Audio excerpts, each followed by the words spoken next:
স্যান মেরিনোকে আমরা 2-1 গোলে হারাইছি। প্রথমবার কোনো ইউরোপিয়ান কান্ট্রিকে ইউরোপিয়ান মাটিতে হারাইলাম আমরা। আর ভাই খেলা হচ্ছিল স্যান মেরিনোতে, মানে হচ্ছে ইউরোপে। আর তারপরেও পুরা গ্যালারি ছিল বাংলাদেশি দর্শকে ভরা। এই থেকে বুঝতে পারেন বাংলাদেশের ফুটবলে কি পরিমাণ ক্রেজ আছে আর কি পরিমাণ সাপোর্টটা পায়। ভাই স্যান মেরিনোর মাঠে খেলা, স্যান মেরিনোর দর্শক বেশি আসার কথা ইউজুয়ালি, এন্ড দেশটাও আলাদা, আমাদের থেকে বহু বহু হাজার বর্গ মাইল দূরে। কিন্তু অথচ সেইখানে আমাদের বাংলাদেশি দর্শকদের পুরা স্টেডিয়াম প্যাক করে ফেলছে, মনে হচ্ছে যেন বাংলাদেশেই খেলা হচ্ছে। আপনি একটা বিষয় চিন্তা করতেই পারেন ভাই, যদি মঙ্গল গ্রহেও খেলা হয় তারপরও বাংলাদেশি মানুষ কিন্তু এখানে খেলা দেখতে চলে যাবে। আর বাংলাদেশে বসে যারা খেলা দেখতেছিল তাদের কথা তো না বললেই নয়। বাংলাদেশ থেকে অলরেডি একসাথে ভাই 4.5 লক্ষ মানুষ খেলা দেখছে, শুধুমাত্র টি স্পোর্টস এর পর্দায়, মানে ইউটিউবেই।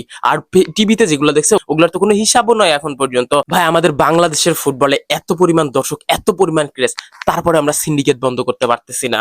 সিন্ডিকেট কেন বন্ধ করতে পারতেছি না ভাই? ক্যামেরাটা চলে গেছে, সিন্ডিকেটটা সাথে করে নিয়ে যেতে পারে নাই। আজকের এই ম্যাচে প্রথম থেকে যদি আমরা বলি সিন্ডিকেটে পুরাপুরি ভরা ছিল। প্রথমে স্টার্টিং ইলেভেনটা যদি আপনি দেখেন, একটা জিনিস খেয়াল করবেন, সমিত সোম, ফাহমিদুল ইসলাম, জায়ন আহমেদকে স্টার্টিং ইলেভেনে রাখে নাই, বাট রফিকুল ইসলাম নামে নতুন একটা, নতুন প্লেয়ারটা না, প্লেয়ারটা পুরাতনই, বাট নতুন করে ন্যাশনাল টিমে আসছে। বাট তার পারফরমেন্সটা কিছু ছিল আমরা জানি না, সরাসরি স্টার্টিং ইলেভেনে কেমনে আসলো আমরা জানি না। তারপরে আপনার কি বলে সমিত সোম আর ফাহমিদুলকে যদি আমরা বলি, ইউরোপিয়ান কন্ডিশনে তাদের মানায় নিতে একেবারে ইজি, তারা ইউরোপিয়ান কন্ডিশনেই খেলে। ইভেন ফাহমিদুল তো ভাই স্যান মেরিনোর পাশে দেশ ইতালিতেই খেলে থাকে, বা ইতালি তো স্যান মেরিনোর চারপাশ দিয়ে বেষ্টিত ভাই। সো ইতালিতে ভাই যখন ফাহমিদুল খেলে থাকে, ফাহমিদুল কি স্টার্টিং ইলেভেন রিজার্ভ করে না? রফিকুল ইসলাম কি ফাহমিদুলের থেকে বেটার খেলছে, বেটার প্লেয়ার কিসের জন্য রিজার্ভ করে? রফিকুল ইসলামের ভাই গত বাংলাদেশ বিএফএল লিগে, মানে বাংলাদেশ ফুটবল লিগে টোটাল সিজনে একটা গোল, তারপরেও কিভাবে ভাই ফাহমিদুলের আগে স্টার্ট করে ভাই? আই ডোন্ট নো ভাই, কেমনে করে, কি ধরনের করে? সিন্ডিকেটের মাধ্যমেই করে।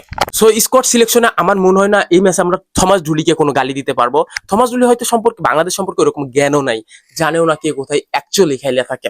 সো আমাদের স্কোয়াড সিলেকশন প্রথমে সিন্ডিকেটের আস্থা হয়েছে। আর ভাই এটার মূল কারিগর নাকি হাসান আল মামুন। আমি কালকে স্টিম করছিলাম, আল্লাহর রহমতে কালকে প্রচুর রিচ ছিল আমার স্টিমে।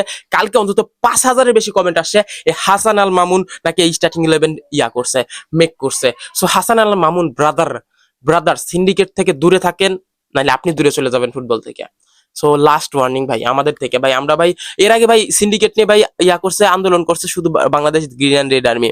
আর যদি কোনো কেউ করে নাই, আলটাস থেকে সেভ ফুটবল ভাই সবাইকে আমি বলতেছি ভাই, আপনারা আন্দোলন করেন নাই, এখন দেখেন আমাদের কি ফুটবলের চিত্র তো কইরা ফেলছে ভাই সিন্ডিকেটে। সো এখন দেখি আমাদের সিন্ডিকেটের স্টার্টিং ইলেভেন থাকার পর আমাদের ম্যাচটা কেমন গেছে। সো ম্যাচের শুরু থেকেই আমরা কিন্তু একটু আন্ডার প্রেসারে ছিলাম, আমরা একটু খারাপই করতেছিলাম। মোটামুটি ম্যাচের 4-5 মিনিট কিন্তু স্যান মারিনো আমাদেরকে চাপাই ধরছে, ওরাই বেশ কয়েকবার আক্রমণ করছে। ম্যাচের প্রথম 2টা কর্নার, 3টা থ্রো ইন এন্ড কয়েকটা ফাউল তারা আদায় করে নিছে। আমরা কিন্তু সেই লক্ষ্যে প্রথম দিকে ওই ম্যাচটা ধরে রাখতে পারছিলাম না। তো প্রথম থেকে যদি দেখেন আমরা কিন্তু 4-3-3 ফরমেশনে খেলছি, কিন্তু থমাস ডুলির ফেভারিট ফরমেশন কিন্তু 4-2-3-1 ফরমেশন, সেটাতে না খেলে আমরা 4-3-3 ফরমেশনে খেলছি। আর 4-3-3 ফরমেশনে খেলার পরও আমাদের আজকে ফলস নাইনে খেলতেছিল প্রথম দিকে Morsalin, but all of a sudden আমাদের প্রথম গোল কিন্তু তপু বর্মন করে ফেলছে। সো ফলস নাইনে প্রথম দিকে মোরসালিন থাকলেও তারপর থেকে কিন্তু তপু বর্মন মেইনলি আমাদের ফলস নাইনে খেলছে। আপনারা যদি যারা ভালোভাবে ফুটবলটা দেখছেন বা খেলাটা লক্ষ্য করছেন, তারা দেখবেন যখন মোরসালিন বলটা নিয়ে রাইট উইং দিয়ে মেক করতেছিল, রাইট উইং দিয়ে ক্রস করার জন্য খুঁজতেছিল, ভাই all of a sudden Topu Barman as a defender খেলে থাকে।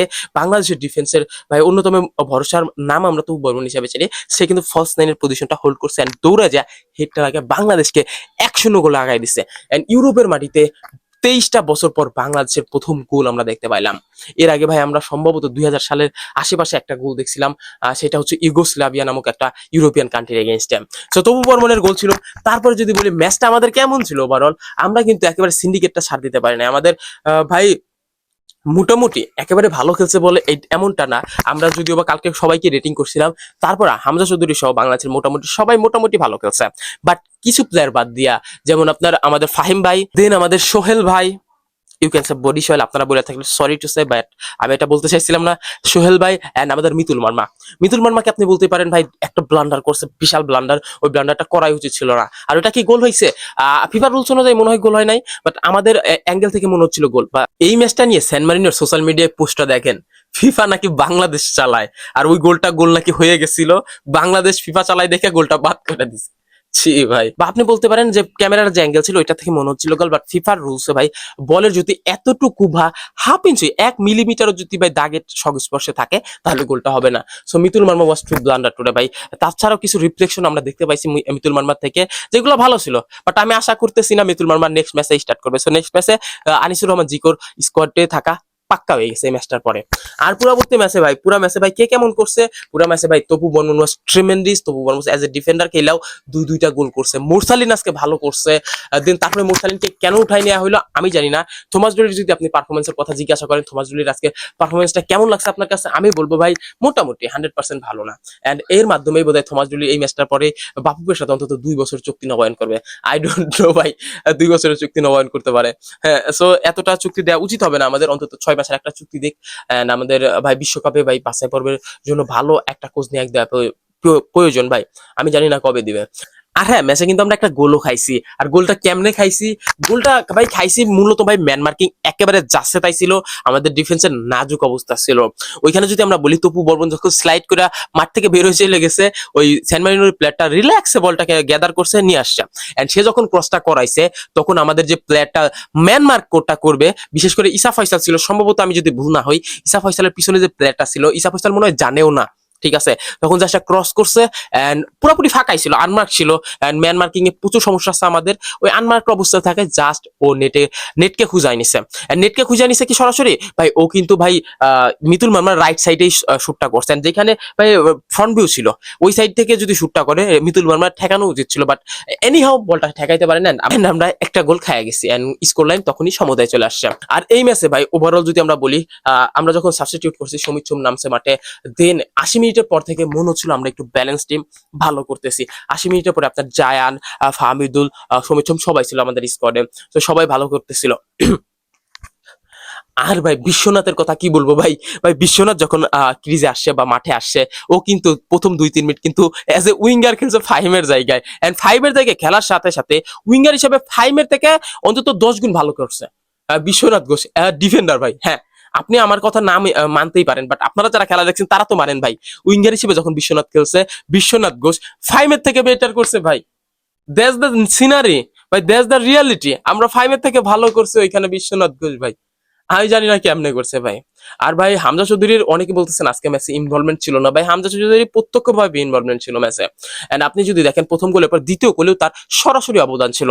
তার ক্রসের পরেই কিন্তু এখান থেকে বলটা আন্ডারপাস হয় সাদুদ্দিনের কাছ থেকে, এন্ড বলটা গোলের মধ্যে ঢুকে যায়। এন্ড সাদুদ্দিনকে আমরা সবসময় ক্রিটিসাইজ করি, আজকের ম্যাচে মোটামুটি সাদুদ্দিন ভাই ভালো খেলছে। সবাই ভালো করছে ভাই, একমাত্র আমি যেটা বললাম বডি সোহেল ভাই আর লর্ড ফাহিম ভাই আর মিতুল মার্মা বাদ দিয়ে মোটামুটি সবাই ভালো খেলছে। এক্সট্রা অর্ডিনারি কেউ ভালো করে নাই। আমরা পুরো ম্যাচ হিসাবে, পুরো টিম হিসাবে যে কম্প্যাক্ট খেলাটা দিব, সেই কম্প্যাক্ট খেলাটা দিতে পারি নাই। আমাদের গোল স্কোরিং সম্ভাবনাটা আরো বাড়তে পারতো আমরা যদি ভালো ভালো অ্যাটাক করতে পারতাম। আমরা অ্যাটাক বিল্ড আপই করতে পারি না এই ম্যাচে। সো মোটামুটি ভালো খেলছে, কিন্তু আহামরি না, বা আপনি একেবারে ভালো বলতে পারবেন না, মোটামুটি খেলছে আর কি। আর আমাদের এই ম্যাচে যদি প্রপার একজন স্ট্রাইকার থাকতো, মেবি নাম্বার 9 আপনি যারা বলতে পারেন, যার কাজই হলো বক্সের মধ্যে থাকা গোল করা, এরকম একটা প্লেয়ার থাকলে আমরা অন্তত আজকে 3 থেকে 4টা গোল দিতেই পারতাম মিনিমাম। বাট আমরা দিতে পারি নাই কেন? আমাদের ব্যর্থতা, আমাদের স্ট্রাইকার নাই, প্রপার স্ট্রাইকার নাই, যার কারণে আমরা এই গোলটা দিতে পারি নাই। বাট তারপরেও আমাদের একটা ঐতিহাসিক জয়, ইউরোপের মাটিতে জয়। Congratulation Bangladesh, congratulation to the boys. Thank you for watching, love you everyone. আর এই ম্যাচটা নিয়ে আমার যদি কোনো ভুলভাল, যদি কোনো কথা বলে থাকি বা বিশ্লেষণ করে থাকি ভাই, সরি ফর দ্যাট। এন্ড আমার ভুলটাকে ধরাই দিতে পারেন কমেন্ট সেকশনে। আর এখন পর্যন্ত যারা আমাকে সাবস্ক্রাইব করেন নাই, কি করতেছেন ভাই? সাবস্ক্রাইব করে নেন। ফেসবুক থেকে ফলো না করে থাকলে হোয়াট দ্য হেল ভাই, ফলো করে নেন।